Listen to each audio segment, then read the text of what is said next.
Everyone's first hacking project is either a keylogger or a port scanner, and both are fine, but also deeply mid. You built a keylogger? Congratulations, you've recreated something that already exists in about 400 GitHub repositories. Instead, try building something that's genuinely impressive, actually useful, and won't make you question your life choices halfway through development. Before we dive in, if you like the way I break this stuff down and you actually want to learn hacking the right way, Cyberflow Academy isn't just another learning platform. We provide focused, advanced courses in key areas like website hacking, bug bounties, OSINT, reverse engineering, and more. Material that goes far beyond what can be taught on YouTube. Otherwise, I'll get another strike. You also gain access to our active and ambitious Discord community, where you can reach me directly whenever you need guidance. And listen, I know that cybersecurity evolves fast, so I have made a commitment to constantly update the material and add new courses. We already have 500 plus members learning, landing bounties, and applying these skills in the real world. So what are you waiting for? Join through the link in the description and use code CYBERFLOW50 to get a whopping 50% off, so hurry up.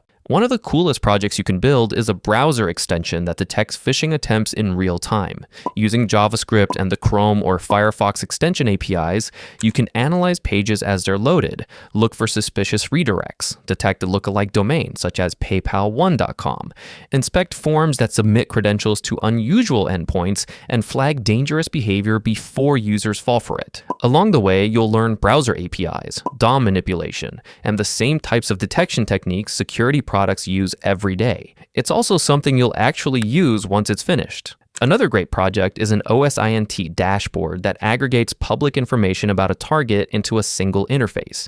Using Python with Flask or Fast API, you can query services like Shodan for exposed ports and services, check crt.sh for certificates and subdomains, gather WHOIS information, look for publicly exposed email addresses, and present everything through a clean web dashboard. Store the result in SQLite, visualize trends with chart.js, and suddenly you've built something that looks like a professional threat intelligence platform instead of another command line script that nobody will ever run twice. If you want to understand how wireless devices leak information, build a Wi-Fi probe request logger. Phones constantly send probe requests searching for networks they've connected to before.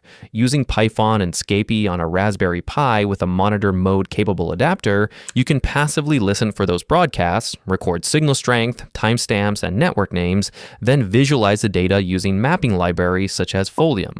It's one of those projects that completely changes how you think about privacy, because you realize your phone has basically been yelling parts of its history into the air the entire time. You could also create a custom word list generator for security testing. Rather than relying on generic password lists, build a crawler that visits a website, extracts names, products, dates, terminology, and other organization-specific information, then generates a targeted word list. Python libraries like Beautiful Soup make scraping straightforward, and you'll quickly discover that targeted lists often outperform generic ones because companies love naming things after products, founders, years, and internal terminology. Building it yourself teaches far more than simply downloading a tool that already exists. For reconnaissance work, an automated screenshot collection platform is incredibly useful. Using Selenium, you can visit hundreds of URLs automatically, capture screenshots, identify login pages, detect admin panels, classify technologies in use, and generate an HTML gallery for quick review. Instead of manually opening hundreds of web applications one at a time, you get a visual overview of an entire attack surface in minutes. Add OpenCV or simple title matching, and you can automatically highlight the most interesting targets. If networking interests you, build a traffic anomaly detector. Using Scapy, you can monitor traffic on your own network, learn what normal behavior looks like, and alert when something unusual occurs. Maybe a new device suddenly appears. Maybe a smart TV starts communicating with strange servers at 3 in the morning. Or maybe a device begins making DNS requests it never made before. Store the data in SQLite, create a simple dashboard with Flask, and send notifications directly to your phone. You're essentially building your own intrusion detection system while learning practical network analysis.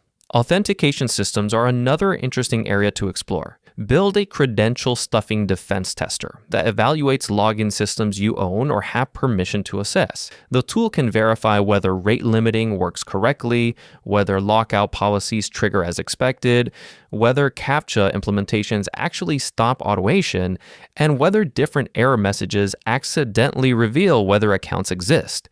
Using Python's request library along with threading gives you hands-on experience with authentication security, while teaching techniques real security professionals use during assessments. Digital Forensics offers another surprisingly fun project. Build a metadata analysis tool that extracts hidden information from images, documents, PDFs, and audio files. Libraries such as Exif tool integrations, python.docs, PyPDF2, and Mutagen can reveal GPS coordinates, author names, editing histories, software versions, recording devices, timestamps, and much more. Present everything in a clean report, and you'll have a tool that feels remarkably similar to what forensic investigators use during real-world investigations. If you're interested in detection engineering, try building a DNS exfiltration detector. Attackers often abuse DNS traffic to tunnel data through environments that block most other outbound communication.